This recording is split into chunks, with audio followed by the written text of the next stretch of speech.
Shibnagar modern club ও আমরা তরুণ দল ক্লাবের প্রতিষ্ঠা দিবস উপলক্ষে ক্লাবের কর্মকর্তারা বিভিন্ন সামাজিক কর্মসূচি গ্রহণ করেছেন।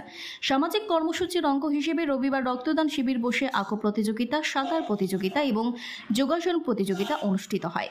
অনুষ্ঠানে বিশিষ্টদের মধ্যে উপস্থিত ছিলেন বিশিষ্ট সমাজসেবক রাজীব ভট্টাচার্য এবং আগরতলা পৌর নিগমের মেয়র দীপক কুমার মজুমদার।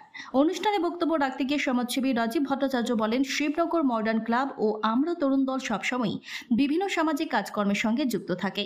রবিবার প্রতিষ্ঠা দিবস উপলক্ষে কর্মকর্তারা স্বেচ্ছায় রক্তদান শিবির সহ অন্যান্য সামাজিক কর্মসূচি গ্রহণ করেছেন। এ ধরনের সামাজিক কর্মসূচিতে অংশগ্রহণ করায় ক্লাব কর্মকর্তা সহ সমস্ত সদস্যদের তিনি ধন্যবাদ জানিয়েছেন। অন্যান্য ক্লাব ও স্বেচ্ছাসেবী সংগঠনগুলিকেও রক্তদান শিবিরে এগিয়ে আসার জন্য তিনি আহ্বান জানিয়েছেন। আমাদের নয়াবনমালীপুরের অন্তর্গত আমাদের শিবনগর মডার্ন ক্লাব আমরা তরুণ দল সংঘের তরফ থেকে তারা সামাজিক কাজে বিভিন্ন সময়ে সমাজের কাজকর্মের জন্য তারা এগিয়ে আসে।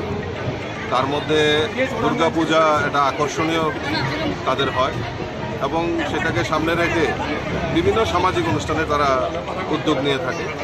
তো সেই কারণে ক্লাবের প্রতিষ্ঠা দিবসও রয়েছে সামনে।